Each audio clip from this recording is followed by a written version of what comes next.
My wife changed the lock while I was away on a business trip. She had transferred all the savings and left a note. Don't come back. I just smiled. My wife changed the lock while I was away on a business trip. She had transferred all the savings and left a note.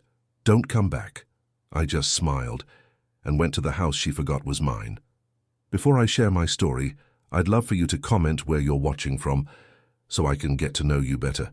And if you subscribe to the channel, you'll receive more inspiring stories like this one. The weight of exhaustion pressed down on my shoulders as I dragged my suitcase up the steps to our suburban 2-story home. 2 weeks of back-to-back presentations across 3 different states had left me drained, but the thought of seeing Diane's smile as I walked through the door kept me moving. I slid my key into the lock. It didn't fit. I tried again, thinking my tired mind was playing tricks on me. The key wouldn't turn. Frowning, I stepped back and examined the door. The lock had been changed. "Diane!" I called out, knocking firmly. No answer. I pulled out my phone to call her, only to find her number going straight to voicemail. A knot formed in my stomach as I walked around to the back door, which I found similarly secured with a new lock. That's when I noticed the envelope taped to the window, my name written in Diane's unmistakable handwriting. I tore it open, the paper trembling slightly in my fingers. Don't come back. It's over. So I've moved on. 7 years of marriage reduced to 8 cold words. No explanation, no goodbye, just nothing. My legs nearly gave out as I sank down onto the porch steps, my mind racing through the possibilities. Had I missed something? Sure, things hadn't been perfect lately.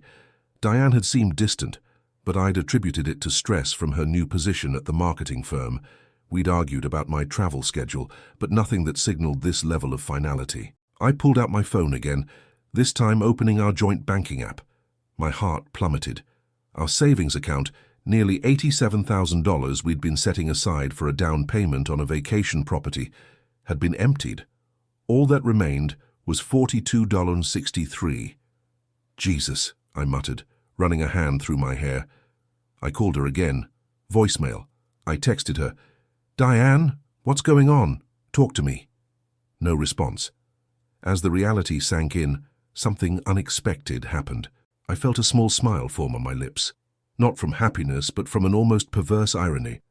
After 7 years together, Diane had forgotten one crucial detail about our lives, or rather, about my life before her. The old Victorian house on Maple Street, my grandparents' home that I'd inherited 5 years ago, before Diane and I married. "It's ancient, Oliver," she'd said when I first showed it to her. "And in the wrong part of town. We should sell it and use the money for our future." But I couldn't.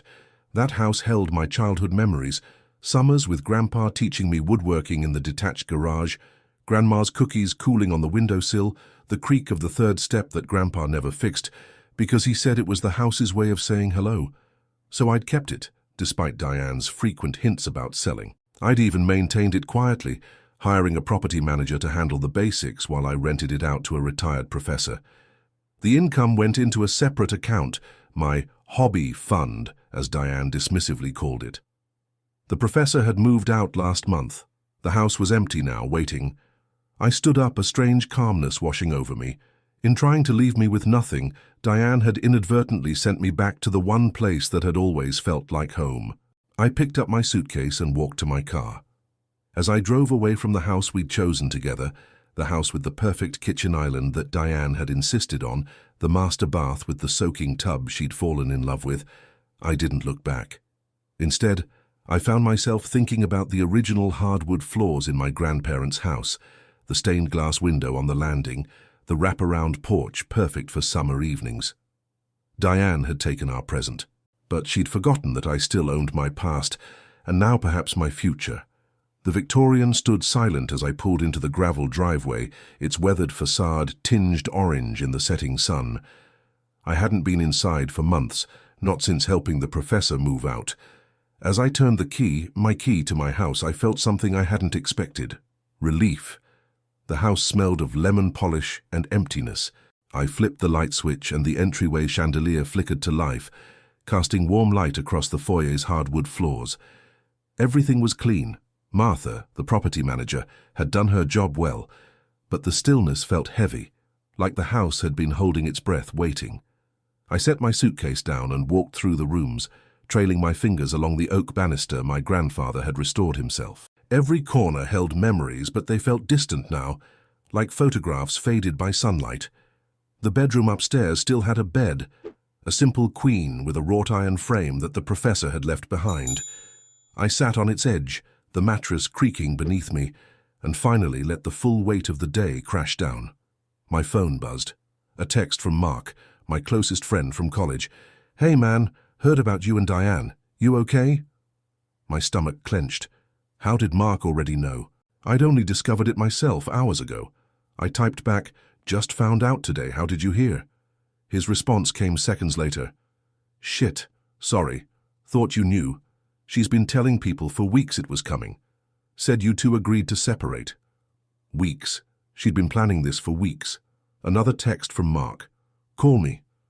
I didn't want to talk, but I needed answers. Mark's voice was hesitant when he answered. "Look, there's no easy way to say this.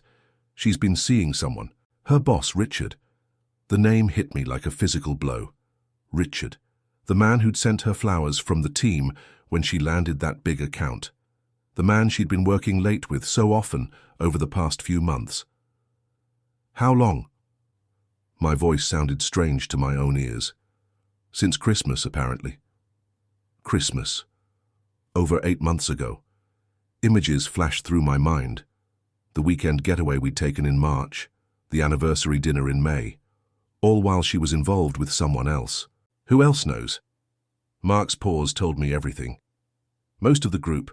She made it sound like you were both unhappy, that it was mutual.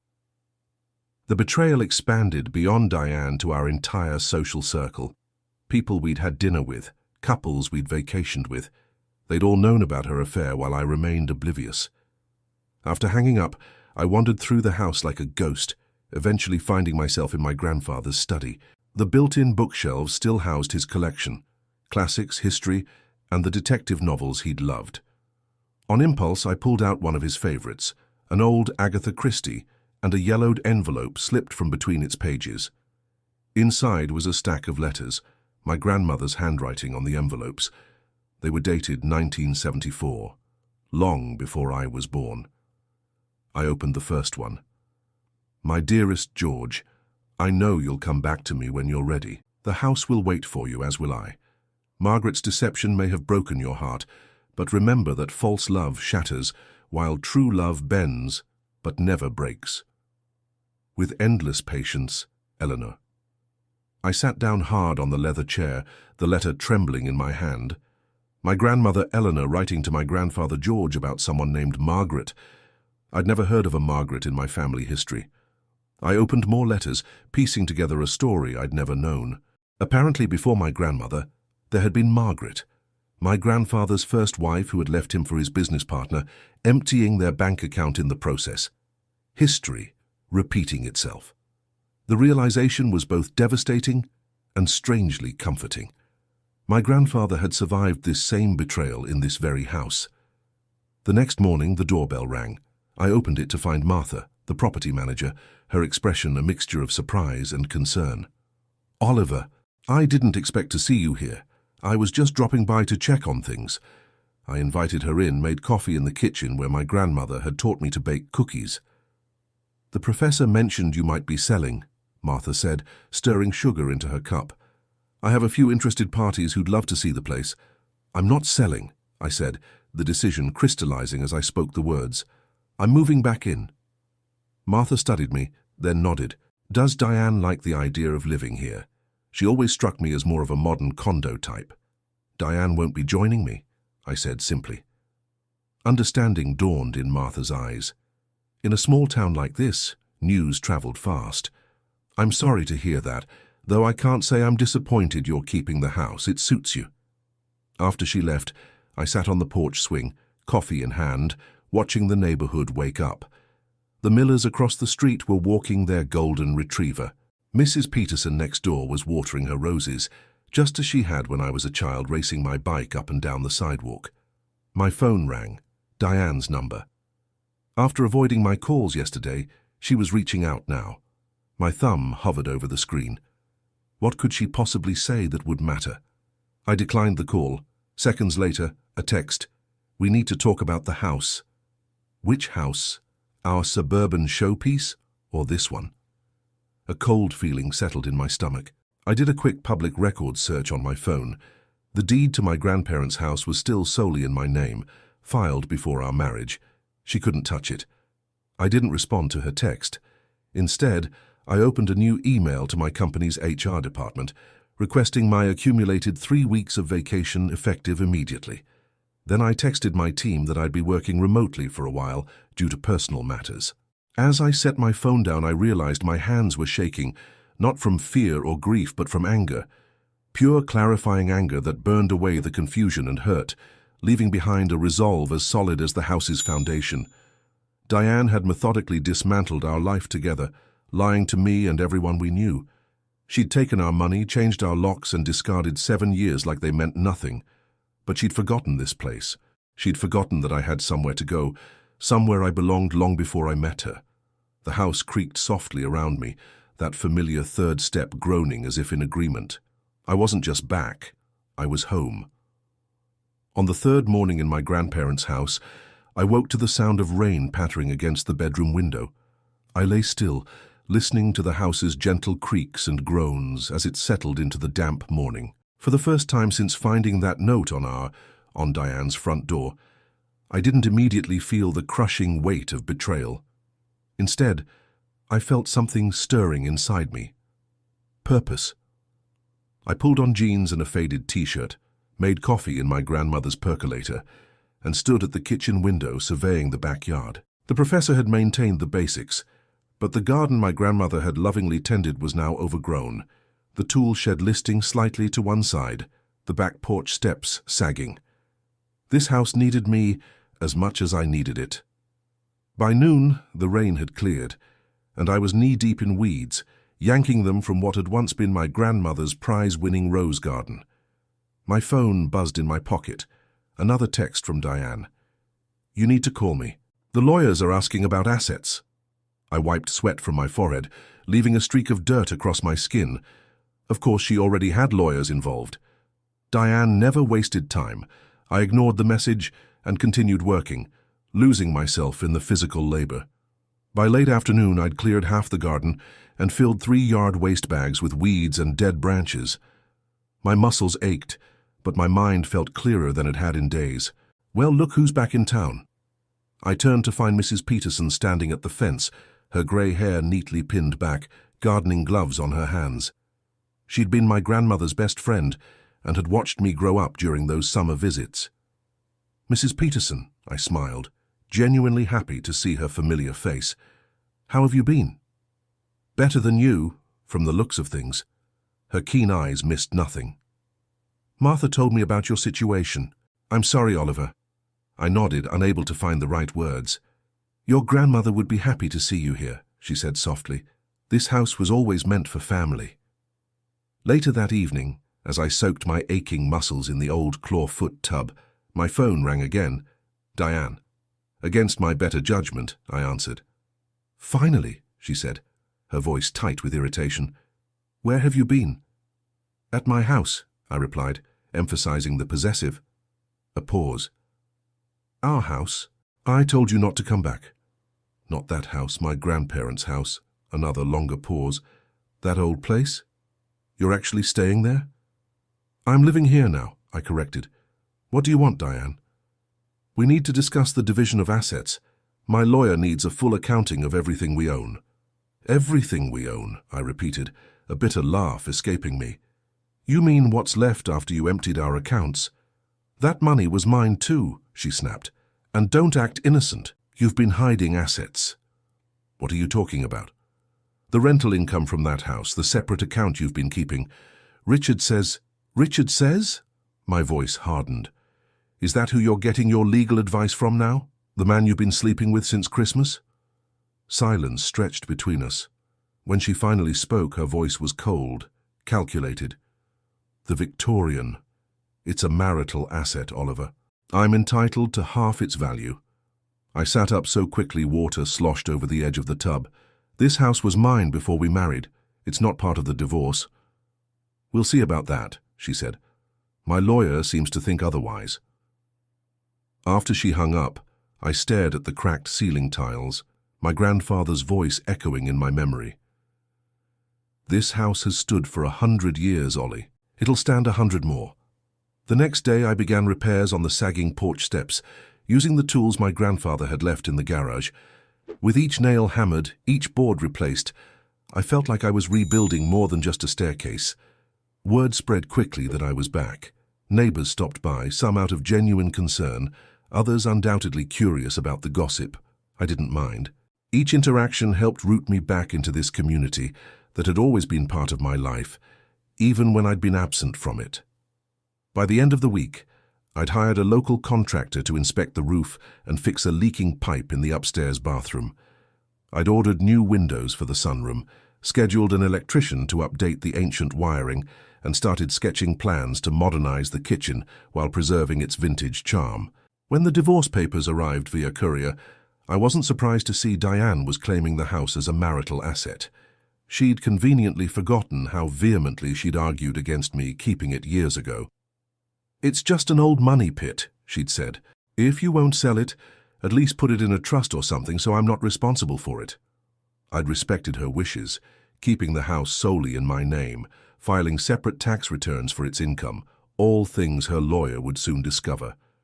As I signed the papers acknowledging receipt, I realized something unexpected. The pain was subsiding. In its place was a quiet determination. Diane hadn't just lost me. She was about to lose a battle she didn't even know she couldn't win. Mr. Lambert, I need you to understand what we're up against. I sat across from Patricia Winters, the divorce attorney Martha had recommended. Her office was modest but tasteful, with diplomas and certifications covering one wall and a large window overlooking the town square on the other. Your wife, soon-to-be ex-wife, I corrected. Patricia nodded. Ms. Reynolds is claiming the Victorian property as a marital asset subject to equitable distribution. However, based on the documentation you've provided, I'm confident we can protect it. She spread several papers across her desk, the deed showing I'd inherited the house 5 years ago, tax filings demonstrating I'd maintained separate accounting for the property, even emails from Diane explicitly stating she wanted nothing to do with that money pit. The separate property argument is strong, Patricia continued, but there's something else concerning me. This sudden change in the locks, emptying your joint accounts, it suggests a pattern of calculated behavior. You don't know Diane, I said wryly. Everything she does is calculated. Patricia leaned forward. What I'm suggesting is that there might be more to this than just the affair. Has she mentioned anything specific about why she wants the house now, when she previously showed no interest? I shook my head, but something nagged at me. Diane had always been ambitious, always looking for the next opportunity. She wouldn't fight for the Victorian out of sentiment or spite alone. There had to be something more. As if on cue, my phone buzzed with a text from Mrs. Peterson. Oliver, there's a man taking photos of your house. Says he's from Meridian Development. Should I be concerned? Meridian Development. The name sounded vaguely familiar. Excuse me, I said to Patricia, quickly typing a response to Mrs. Peterson. Could you ask what specifically they're interested in? The answer came a few minutes later. He said they're surveying properties in the historic district for potential acquisition. That's when it clicked. Richard, Diane's boss and apparent lover, had mentioned at our last company Christmas party that his brother worked for a development company specializing in historic renovations. Meridian. I think I know what's happening, I told Patricia, a cold feeling settling in my stomach. The neighborhood is being targeted for redevelopment. That's why they want my house. Patricia's eyes narrowed. You think your wife and her partner are trying to acquire properties in the area? It makes sense, I said, the pieces falling into place.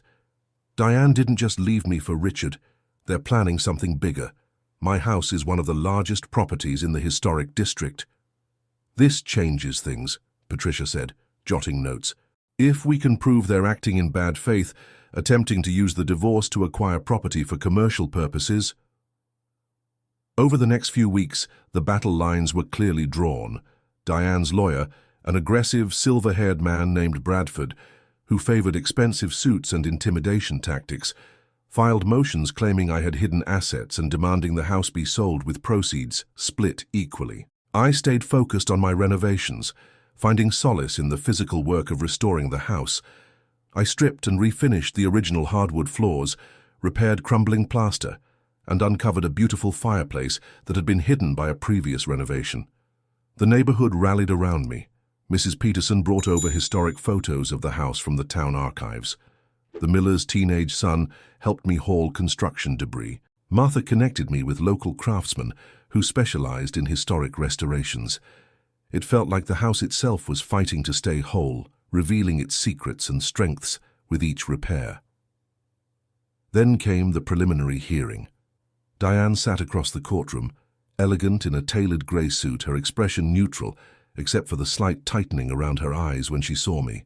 Richard wasn't present, but his absence felt deliberate, as if they were trying to maintain the fiction that their relationship began after our separation.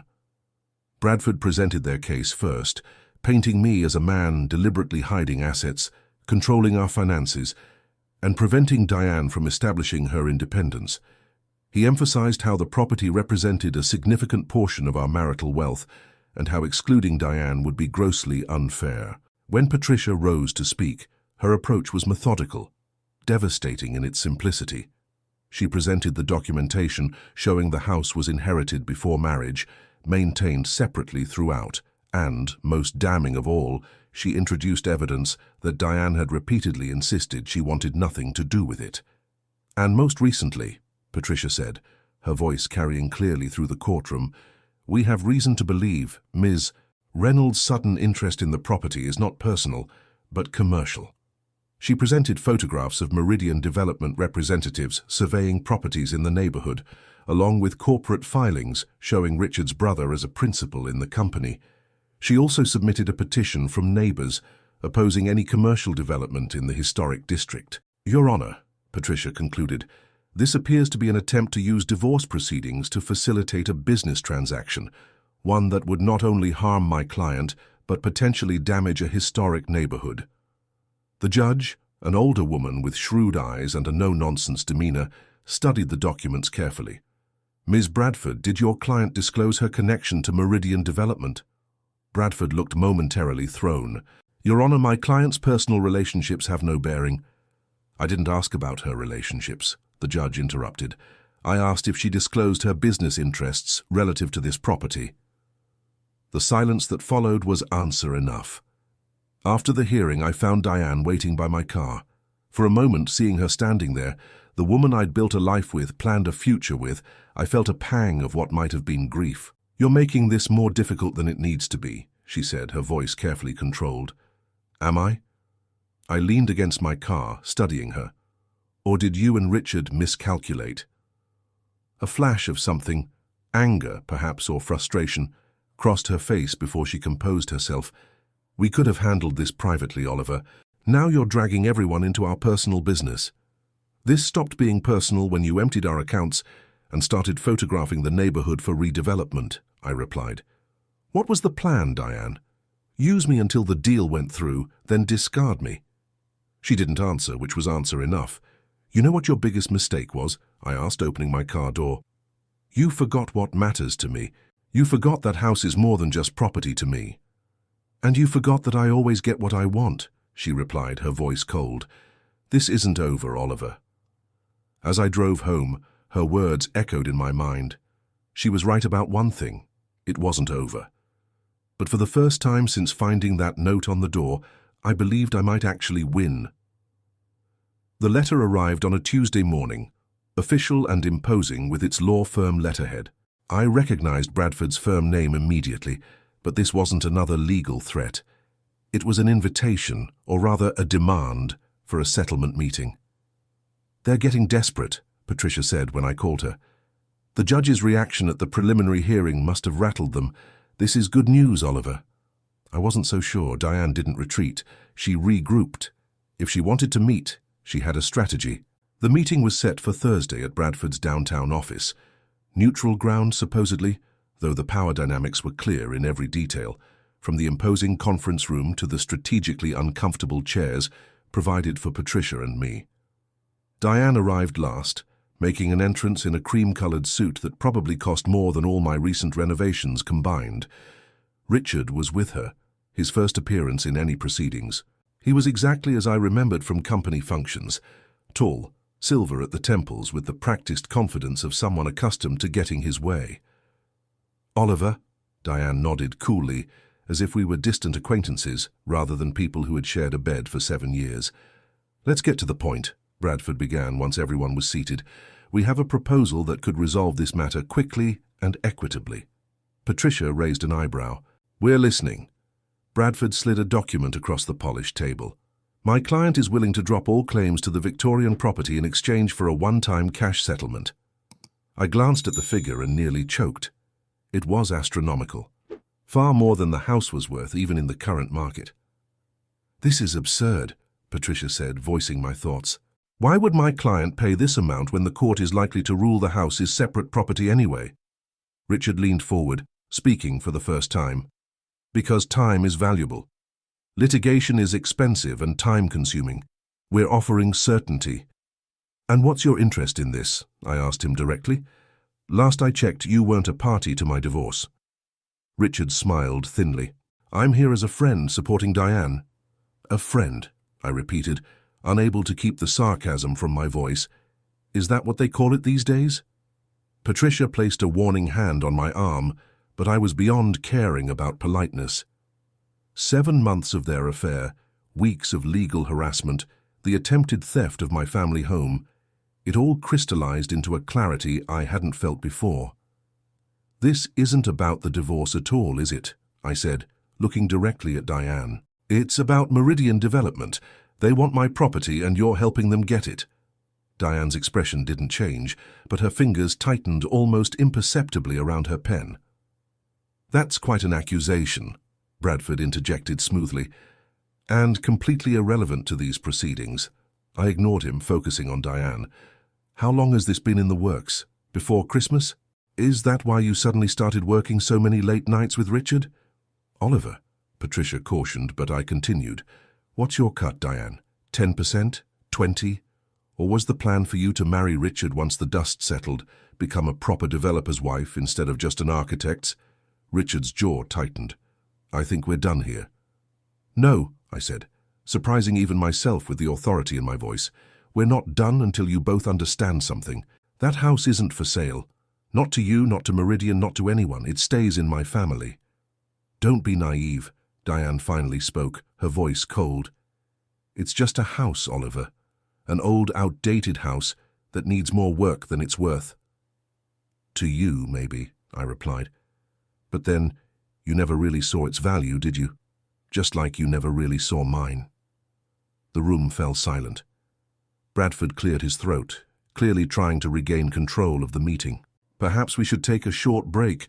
"That won't be necessary," Patricia interrupted, gathering her papers. "My client has made his position clear.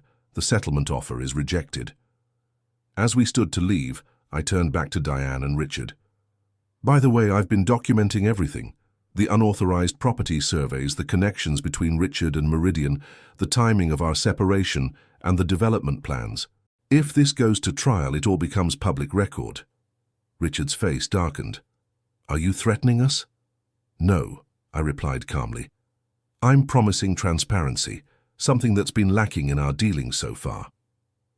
Outside, in the bright afternoon sunlight, Patricia looked at me with a mixture of exasperation and admiration. That wasn't exactly following legal protocol. "Was I wrong?" I asked. She shook her head. "No, but confrontations like that can backfire. They might push harder now, out of pride, if nothing else." She was right, of course. The next day, Bradford filed an emergency motion claiming I was making unfounded and defamatory allegations against Diane and Richard, attempting to coerce a favorable settlement through threats and intimidation.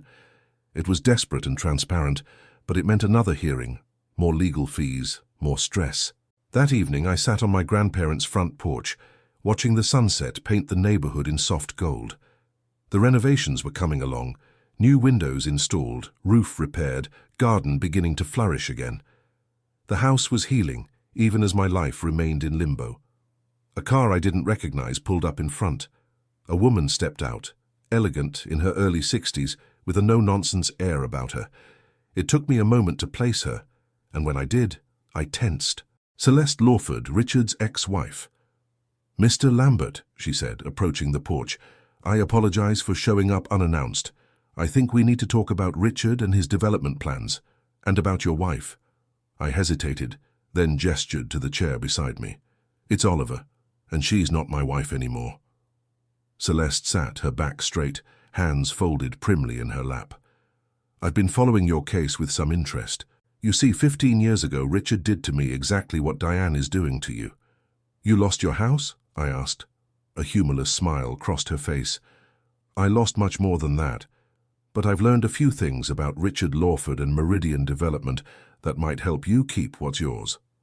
1 year later, I stood in my grandmother's kitchen, my kitchen now, watching the morning light stream through the leaded glass windows. The scent of freshly brewed coffee mingled with the smell of lemon oil I'd used to polish the original woodwork the day before.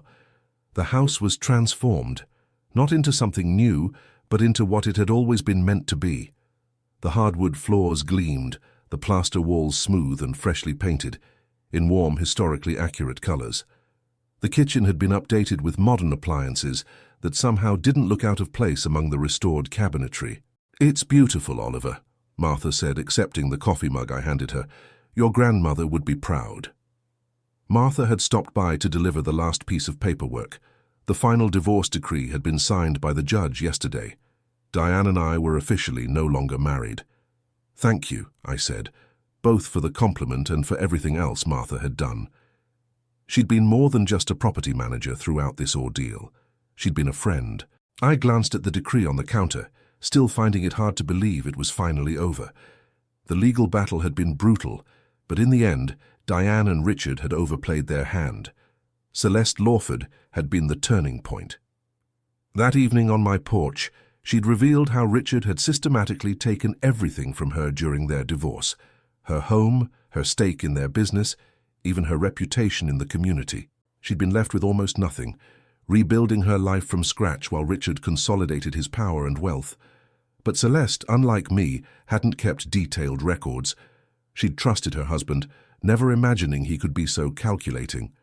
"Don't make my mistakes," she'd told me that night. "Fight him with everything you have." And I had. With Patricia's legal expertise, Mrs. Peterson's testimony about the property's history, and Celeste's insights into Richard's business tactics, we'd built an unassailable case.